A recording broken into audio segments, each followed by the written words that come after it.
Hello, good afternoon, everybody. Thank you for joining us today. Just wanted to say a big thank you to our special guest speaker, Mark Waltrip, who's COO of Westgate Hotels and Resorts. I'm Sara Pearson, and I head up our North American division here, based out of a not so sunny Vancouver, Canada. We have Mark here joining us to speak about the COVID-19 pandemic and how it's been affecting their business. He's also going to tell us a little bit about himself and Westgate Resorts. COREcruitment has been hosting a series of webinars over the past couple of months. We've now over 50 webinars with over 55,000 views, which is pretty impressive if you ask me. If you're interested in taking part in one of these interviews or want to join us on one of our webinar panels, please don't hesitate to reach out. You can drop me an email. That's Sara with no H at COREcruitment.com, and yeah, we can get you set up on one of these interviews. So Mark, if you'd like to just get us started here today, you can tell us a little bit about yourself and Westgate Resorts and how the pandemic has affected you guys. So Westgate is a large hospitality company headquartered in Orlando, Florida. We operate over 150 businesses across the United States in 32 different governmental jurisdictions. And I bring that up because as part of dealing with this COVID virus, we've had to study and react to a multitude of different governmental directives. We operate everything from timeshares to hotels, restaurants, retail, entertainment, spas, salon, fitness centers. So pretty much every business in the hospitality industry we cover. We fortunately had the misfortune of having a viral outbreak at one of our resorts that was brought to us by a customer about 18 months ago in one of our large resorts out west. And it was a norovirus. And because of that, we had to hire experts and learn how to deal with viral containment and cleaning and protocols of that nature. So when this word of the coronavirus first hit us back in early February, we took it very seriously, probably more serious than anyone.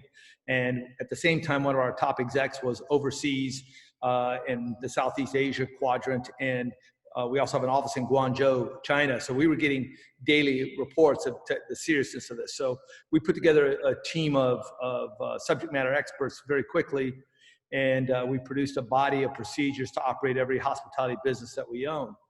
So in many ways, I think we were buying masks and implementing protocols back in mid-February, while other people were just kind of watching what was happening on the news. This has been a very, very interesting journey for us, not to say the least. Yeah, absolutely. So you said 32 jurisdictions across the US, is that right? Yes. Okay, yeah. And you mentioned China as well. Do you have businesses over there also then? We do. We used to do a lot of manufacturing out of China, not so much anymore. We've been kind of phasing that out as the global market expands into other markets, Mexico, China, primarily back to the US. But yes, we do have a small presence there with a few employees. So we had some real-time evidence as to what was going on over there. And quite frankly, we've been very disappointed with the way this has been managed at a governmental level. I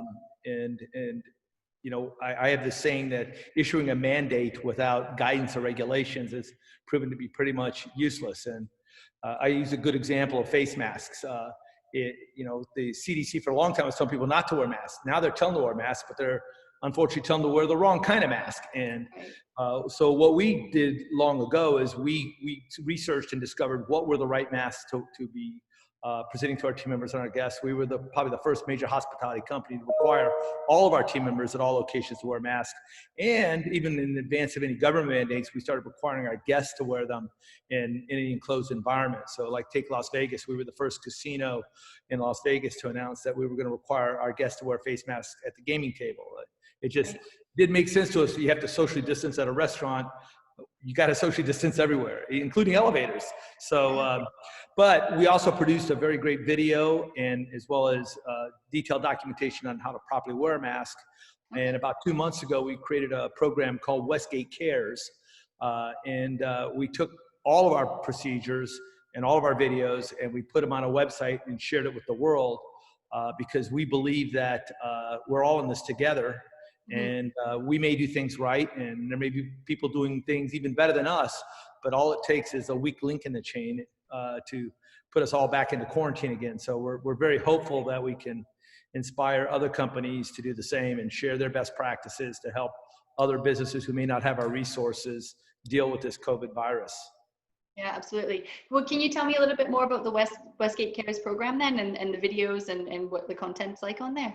Yeah, so, you know, a lot of hospitality companies have started posting kind of what their general guidelines are. We've taken it a step further, and we've actually taken our detailed operating procedures for every business that we operate, again, from spas to restaurants to hotels. And we're sharing that with the global community and hopefully help other businesses that may not have our resources to develop their own procedures. I could tell you that we've been inspected in 5 different states by the local health departments, and the feedback I've gotten has been absolutely amazing. The typical quote is, "I wish the rest of the industry was doing what Westgate's doing." And with all due respect, there's a lot of other great companies, and I'll shout out a few. I've visited Disney properties. I've visited Darden restaurant properties. They're doing amazing things. The challenge is that Darden, Westgate, and Disney, we can all do the right things, but all it takes is a handful of other businesses in our communities to fail, and we all go down with the ship. And so one of the things that the Westgate Cares program is about encouraging us to share that body of knowledge. And we're going to go one step further. Within the next 2 weeks, we'll be announcing a webinar on westgatecares.com. We are working with all the major hospitality organizations, including the American Resort Developers Association, several of the hotel and lodging organizations, to reach out to their constituency and start bi-weekly town hall meetings where the hospitality industry can share their best practices and hopefully elevate the industry as a whole. Wow, good for you. That's fantastic. Yeah, we'll have to get a little bit more into that, and we can help share that around for you as well. Regarding like the technology side of things, that's obviously a key piece moving forward. Is there anything specific that you guys have put in place around the technology piece? Absolutely. One of the first things we did back in February is we brought in our technology team and our operators and did some roundtables on, okay, what are some of the things that we can do? Number one, we were very fortunate that because of our location in Florida and the hurricanes and all the other things that we had to deal with, we were already very well set up for a work from home environment, both from the technology and the resource standpoint. So we immediately moved thousands of team members into a work from home environment. For our frontline team members, we put together a very, very strict cleaning protocols and distancing protocols, and we use technology to create drive-through check-in at many of our resorts, anywhere where it was applicable. So if you go to Orlando, for instance, you would pull up in front of one of our resorts and you could check in the day before, process your credit card information, pull in, we will already have your room and key ready, a complete touchless transaction, including touchless electronic transactions, so we can get you safely to your room. We brought a lot of our activity and amenity programs online. We do now we do Zoom-based online cooking classes in our resorts and various activities so families can have fun. They could actually order the prepackaged, pre-cut food to their room, watch a cooking class, and enjoy it as a family. So we looked at our activity programs, and then we even took it to our amenities in our restaurants. And so, for instance, at our restaurants, we implemented QR code menus so that when the guests checked in, we didn't have to hand them, you know, we did pre-printed disposable menus, but even that can be somewhat problematic. So we actually have a QR code on the table.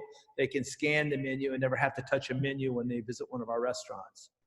Fabulous. And that's one of the things that people don't realize about this COVID virus is that it's not just the wearing of the mask that's important. It's important that you examine every touch point of your business. And one of the places, again, that I saw do it best is I went to the one restaurant I managed to go to this entire time. It was a Darden restaurant. And I called ahead and I asked the manager for their protocols, and I was impressed enough to at least try it.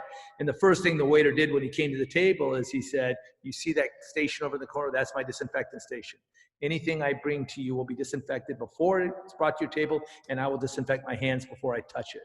And just that one step gave us a level of confidence. We said, you know, we're going to have a good time. And we did.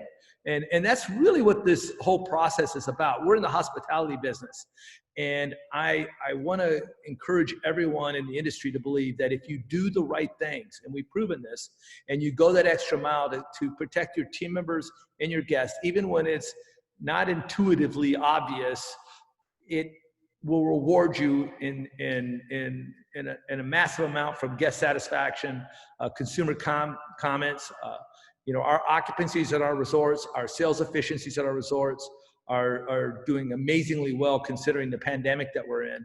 And I attribute it to the way that we prepared our guests for this journey, and the way that we protected them, and the way that we protected our team members. That's great. There's been a lot of talk around like the support on the frontline teams in terms of like mental health through the crisis. Are there any steps that you guys have gone through to like support your teams, I guess, on all levels during this time? Absolutely. Very early in March, it was clear that this thing was spreading, and we have a very flatline leadership team in terms of the distance between the lowest level and the highest ranking person in our organization. And so we kept communication was a big key component, and it became readily obvious that there was a lot of families in distress. They were staring down the barrel of a COVID virus. They might have had a parent or themselves had pre-existing conditions. So we actually engaged Dr. Diego Hernandez, who is a PTSD and trauma expert who works with the Special Forces. We met him through one of our foundation efforts, working with the Green Beret Foundation. And so we had Dr. Hernandez put together a program for our leadership team. And we actually conducted a webinar for all 600 of our leaders around the country that was focused on helping them identify stress in the workplace, how to appropriately address it without over-engaging and inflaming the situation, what are the right words to use to not trigger a response, coupling that with enhancing our employee assistance program, doubling the number of prepaid counseling sessions that a team member can obtain, making it easier and more streamlined for them to access those resources. And then we coupled that with a whole health and wellness program that we roll out weekly with daily exercise, meditation routines across the entire company. And the idea was to help our leaders be able to identify trouble before it became an issue. Because one of my big concerns early on is that I could foresee workplace violence and workplace distress becoming an issue. And thank God to this point, we've not had that issue. And I believe it's because of the proactive approach of bringing professional advice in and training our leaders on how to spot it, how to deal with it, and then giving our team members the proper resources to follow up in case they are experiencing anxiety and stress. Yeah, that's fantastic. That's very proactive. That's really well done. Do you see any big changes, like in terms of like on the labor side of things, or like are you noticing you needed to merge any roles together or change like departments and the structure of those sides? Absolutely. This has been a real learning curve. The one main thing we learned is how efficiently you can work from home. And the efficiency statistics have been phenomenal, but I always remind people there's a difference between being efficient and being effective. Efficient is doing things right. Effective is doing the right things. And the difference being is that you could dot all the I's and cross the T's, but not necessarily be effective in how you develop that team member, how you communicate with that team member, and how they correspondingly communicate with your guests. Because at the end of the day, we're only as strong as our frontline team members. So we've learned how to balance that work environment and be able to communicate and make them more effective. And so that's changed the role of leadership. So it was no longer good enough to walk around and be visible. You now have to be actively engaged. And we call it lead by paying attention and paying attention to your team members. And we've encouraged all of our leaders that people are going to be going through a difficult time. So you have to lead with compassion first and recognize that people are not necessarily going to be themselves. And so the role of leadership has changed tremendously. They've gone from being traditional leaders to actually full-time coaches right now. The other big piece is on the labor side itself. One of the things we did right from the start is we decided that we had to minimize guest and team member contact.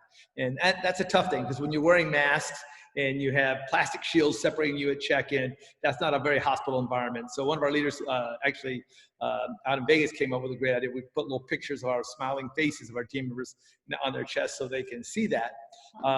We've eliminated a lot of guest contact. So we've eliminated all daily housekeeping. So when people are checked in, they're given a thoroughly disinfected room with a very high level standard. If there's an emergency maintenance item, it'll be taken care of, but while no one is in the room. But all routine, simple maintenance and daily housekeeping have been suspended. And we replaced it with delivery on request of, towel change outs, whatever that they need for their room. And most surprisingly, this is the best part. We extensively measure our customer service using the Medallia survey product. We've actually seen a 5 to 9% increase in customer service scores across the board. People are not missing the daily housekeeping. They're actually thankful that they can call for service when they want it. So we're tailoring the whole experience around them. And because of that, this is the really interesting part. Our occupancies are anywhere from 30 to 40% off year prior, same week. But when you take into account the cost efficiencies by not having to provide things like daily housekeeping, we're very close to the same bottom line. So we're starting to find the right mix to be profitable in this environment. And then the real kicker is our timeshare sales division has seen record, and I mean record sales and marketing efficiencies, almost double, which means for every 10 customers that used to come in, they would sell 2. Today, they sell 4 at a higher price. And again, we attribute that to the fact that if you take care of the customer and you put that mindset where they know that their vacation has been properly set up for them and anxiety-free, they're actually rewarding us by shopping with us and becoming an owner. So that's exciting. Absolutely. And do you think the staycation trend kind of contributed to the increase in the timeshare sales as well? Yeah, and I will tell you this, we're getting a lot of, like in Florida, we're getting a lot of Florida locals vacationing in our resorts. The one thing I wish we had more of is our Westgate River Ranch. We were a pioneer on the eastern seaboard for glamping. And we took glamping, glamorous camping, to a whole different level with our luxury teepees. And now we're building luxury Conestoga wagons and all these really cool products. The ranch is one of 2 of our properties nationwide that are actually exceeding last year in occupancy and revenue. Because everyone wants to go glamping, camping, they want the outdoor experience. And that's one of the advantages we have at that particular property. There's no indoor experience, it's a complete outdoor experience. And Fantastic. so that's, I just wish we had more glamping resorts right now. Do you have any kind of specific sales and marketing strategies that you'll be adapting for like reopenings and for the rest of the year? Yeah, so again, back at the very beginning in February, the task force consisted of both technology operating and marketing people. And the challenge that we had to the marketing team was we have to start setting our differentiators apart from day one. Fortunately, almost all of our resorts, save a few, are exterior corridor, campus-like projects with anywhere from 1,000 to 3,000 units spread out over the side of a mountain or up and down a beach. And so people can get to and from their unit without being in elevator corridors or confined spaces. And again, as I explained before, we revamped all of our activity programs, which we're kind of like the cruise ship on land to begin with. We have very extensive amenities with water parks and swimming pools and restaurants and bars. So we take that whole social scene and we've really kind of made it the perfect socially distancing environment, even at our water parks. And so we made that part of our messaging. And so through our marketing team, through all of our lines, through our vacation package sales, our hotel rental sales, our timeshare marketing, we kept reiterating buzzwords that triggered that back of mind response that, oh, they're outdoors, they're exterior, escape from the theme parks, escape from the crowded destinations, have your own private VIP exclusive experience. So we really formulated marketing buzzwords that connected the dots mentally of a safe environment. And when we stayed away from things, and it's one thing I encourage you when you're putting your marketing plan together, when you tell people that you use overtly the words safe, healthy, COVID-free, it has a tendency to trigger a negative response. And so there's ways you can frame up that discussion, and our marketing team has done an amazing job of that. And a big part was Westgate Cares. When we decided early on, we were going to be completely transparent. We were going to put our entire, let the guests actually read our operating procedures. And it's boring, but if you read them, you'll get a sense of the extraordinary steps that our team is taking. Yeah, you're obviously taking it very seriously, so that's fantastic. And they're obviously feeling comfortable to come stay at your resorts. Do you think there's a risk that companies will overinvest through the crisis on measurements like the contactless toilets and other bits of technology? Or do you think that's going to be the new normal and carry on? It has not been a challenge for us because in the public areas, almost everything we had was already contactless. So it wasn't a major change for us. Quite frankly, I'm concerned about the opposite.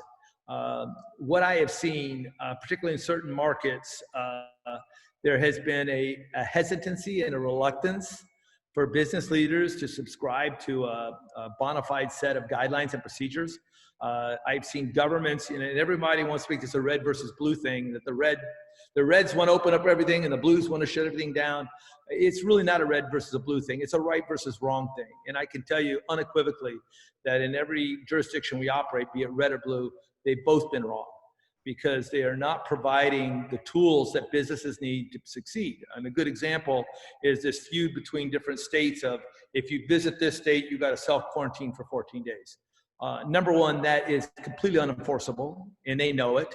And one of the things that I started out early on with my team is I said, inconsistency breeds contempt. If you can't implement a policy and make it consistent, no matter how painful it is, people will get angry, they will get frustrated, and they'll ignore you. And that's obviously what's happening with these dueling self-quarantine. What these states ought to be doing is teaching their businesses how to operate in a COVID environment and use the proper policies and procedures to control the spread of the virus. And I think we've proven successfully that that can be done. Yeah, absolutely. Very good point. So I'm conscious of your time here, Mark. I know you need to get off for another meeting, but I did notice that you've published a few books. I was wondering if you could tell us a little bit more about that. Yeah, I'm a big believer that the day you stop learning is the day you stop growing. And that was a lot of the very first book that I wrote. Actually wrote it right after 2008 when the Great Recession occurred. And it was a very difficult time emotionally for me because I was very, very proud of the company our executive team had built. And we had to lay off thousands of people for no fault of our own. And our industry normally thrives and flourishes in a recession. But in this case, the timeshare lenders were falling like rocks, and that had made us slow our business down. So I actually wrote a letter to my kids about life and what's really important, and that became the book, Recipes for Success. Life is a lot like cooking. It's all about the ingredients you choose and the recipe you follow. And the joke of my kids know that I designed all the menus for all the restaurants we create. I'm very much into food, and they would always say, are you going to write a cookbook or a leadership book? And I said, well, I'm going to try to do both. And that was Recipes for Success. And it was really an experiment on how to write a book because I wanted to learn the process, and it was a lot of fun. And it published on Amazon and sold a few copies here and there. But then the second book I wrote years later was called Culture of Success. Mm-hmm. And it really is to share the knowledge I've learned working for an amazing entrepreneur like David Siegel. And it's really about the difference between an entrepreneur and a leader. And a lot of people don't realize they're very different animals. And very rarely do you see an entrepreneurial leader. And there have been a handful of them. I think a Jack Welch and a Bill Gates would fit that bill. But then you look at a Steve Jobs, who was a brilliant entrepreneur, but you talk to anyone who's ever worked with him, he was not the best leader in the world. So it's really helping people understand the difference between entrepreneurs and leaders, and how to, if you can't be in both worlds, at least understand both worlds so that you can surround yourself with the talent to fill the gaps and be successful. Fantastic. Yeah, we'll have to check them out. All right, Mark. So any kind of final thoughts that you'd like to share with the viewers? Any kind of tips or kind of advice you want to pass on? Yeah, we're going through interesting times. And one of my executives we do a bi-weekly call with all the top executives in the company. And they brought up an interesting point that we have to recognize that in these interesting times, it's very easy to focus on what's wrong. But what you got to do is you got to celebrate the successes. And our job as leadership is to inspire people and take the leadership role to help them through this time. You have to recognize anxiety is real out there, that you are going to have challenges, but we as leaders have to step up and inspire people, and don't just continually focus on what is wrong. And we as leaders have to protect our mental health, because I put fires out every day for a living. And sometimes I have to take a step back. I got a wonderful email from a team member whose husband is dying of cancer, in stage 4 cancer. And their roof had failed. at their house, and they were about to get their insurance rates doubled if they didn't fix the roof, and they had no money. And our management team took it upon themselves. They called me up and said, "Hey, can we take $500 out of total and go buy some lumber?" I said, "Go do it." They went up there on their weekend and built her roof. And I got this wonderful letter from her thanking me for how we helped their family. And I shared that with the executive team. And I said, these are the things we have to remember, that we're dealing with real lives, real people. And the way we get through this stress, there's a lot of angst going on in society. And what people don't realize is what's happening in society today is far less worse and less violent than where we were in the late 60s and early 1970s. The only difference is we have social media amplifying it. The country is in a better place. We are better people for it. We have grown as people, and we have to start celebrating our successes and celebrate what's unite us rather than constantly focusing on the negative. And that would be my message to the hospitality industry. You're in the hospitality business. Put a smile on your face. If you have a mask on, put a smile on your chest, and remind your team members what's important. And it's celebrating those everyday successes of helping people through an everyday life. That's great. Thank you. Great final thoughts there, Mark. Really enjoyed that. Got goosebumps at the end. So thank you so much for joining us. That was really informative, and I'm sure a lot of our viewers will take a lot away from it as well. So thank you again for your time. Thank you for having us.